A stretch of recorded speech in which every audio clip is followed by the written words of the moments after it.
Hello, my name is Amber Naw, and I'm going to talk to you about depression. Depression is a prolonged mood disorder which causes feeling of sadness and little interest in daily activities. It is now the number one most common mental disorder in the United States. The number of individuals who suffer, about 15.7 million adults in the United States have had one or more depression issues in the past year. And out of all depression cases, 6.7% are adults and 11.4% are adolescents. And the total of all disability cases in the United States is about 3.7%, and the majority of all of them are from depression. Some history on depression. The earliest known case was in Mesopotamia. Depression and other mental illnesses were seen as the individual being possessed by the devil, and the treatment was dealt with by priests and consisted of beatings, restraints, and starvation. In ancient times, Greek and Roman doctors treated depression with gymnastics, massages, diet, music, baths, and medication. And the medications consisted of poppy seeds and donkey's milk to help relax the patient. Some important figures were Hippocrates and Cicero. Hippocrates believed that the body consisted of humors which needed to be balanced in order to keep it healthy. And the treatment he used was bloodletting, baths, exercise, and diet to rid the body of depression. Cicero believed depression was caused by psychological feelings such as rage, fear, and grief. Believed depression was caused by demons or it was a punishment by God. The Common Era, or the Middle Ages, this was a big time when religion played a role. If someone had a mental illness, it was thought they were possessed by demons, just like many times before. Treatments consisted of drownings, exorcisms, burnings, or locking the person into an asylum. Important figures, Celsus and Raz. Celsus took harsh punishments for treatment, such as beatings, shackles, and starvation, and Raz believed the cause of depression had something to do with the brain. The treatments he recommended were baths and talking to someone, such as therapy. The Common Era, or the Renaissance, this was a time when witch hunts were very prevalent, and those who were mentally ill were thought to be witches and were executed. Important figures were Robert Burton, who wrote the book called Anatomy of Melancholy, which outlined the causes of depression. The major causes of illnesses, according to Burton, were poverty, fear, and loneliness. The treatments consisted of diet, exercise, travel, bloodletting, purging, herbs, and music. The Age of Enlightenment. If an individual at this time had depression, they were seen as weak or were locked up or even shunned from their community. Doctors believed that depression was caused by internal conflict in the body. Treatments were water immersion, spinning stool, horseback riding, diet, enemas, and vomiting. In the late 1800s and early 1900s, the discovery of different types of depressions occurred, and in 1895, Kraepelin discovered manic depression, which is now known as bipolar depression. And in 1917, Sigmund Freud wrote about how he believed causes of depression were caused by some sort of loss. In the 19th and 20th century, severe depression, the treatment used was electroconvulsive therapy and lobotomies.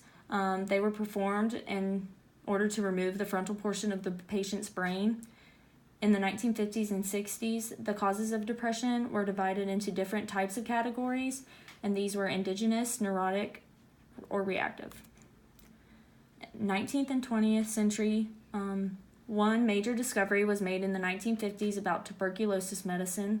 The doctors noticed that the medication actually helped people who had depression, and this led to the medications we actually use today. And a rise in depression cases are expected to increase due to the biological, psychological, and social factors. These are the list of the different types of depression, and I will now discuss them. Major depression is the most common out of all the other types, and this is when the individual usually has depression episodes at least once a year throughout their lives. Dysthymia, this is when the individual has a low mood every day for a year or more, and is described by most people like they're feeling like living on autopilot 24/7.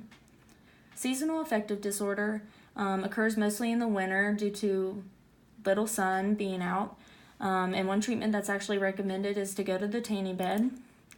Atypical depression is when the person feels like all their limbs are very heavy, and they usually are very, very irritable, which causes bad relationships with people. These people are most likely to overeat and sleep when having depression. Bipolar depression is when the person experiences depressing and uplifting periods in a short duration of time.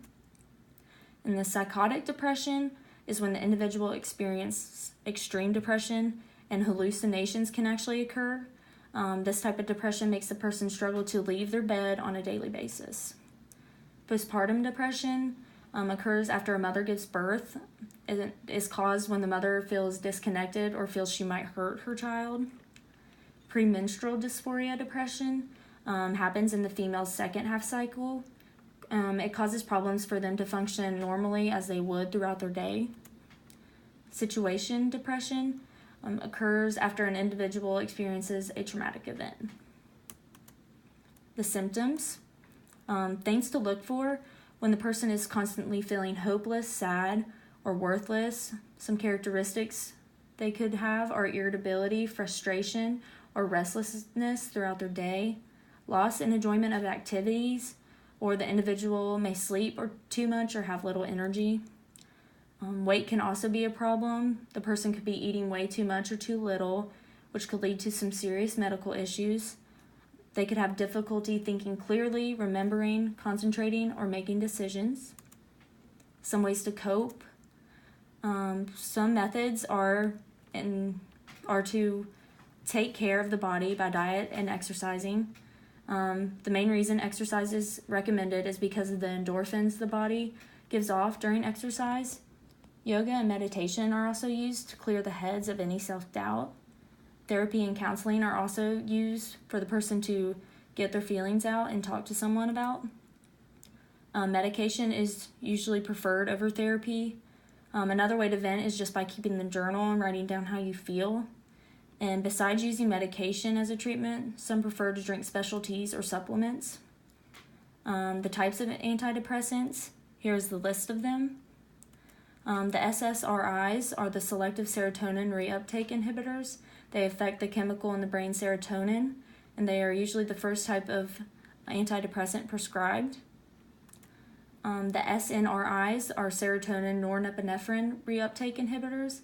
They affect two chemicals in the brain, serotonin and norepinephrine, and most of the time this medicine is prescribed so it doesn't interact with the patient's other medications they are taking. Atypical antidepressants, they do not fit into other categories. Bupropion is typically used for the people that have certain health issues such as ADHD or if they have a nicotine or cocaine issue. Trazodone is a medication that is used by the individual that has both insomnia and depression problems. Tricyclical antidepressant, affects three chemicals in the brain such as serotonin, norepinephrine, and dopamine. This is the oldest type in history, and it is the least likely to be used because of its harmful side effects. And the monoamine oxidase inhibitors affects the monoamine enzyme in the brain and usually is used as the last resort given to an individual if their other medications do not work. And there is my works cited. Thank you. My name is Amber Nall.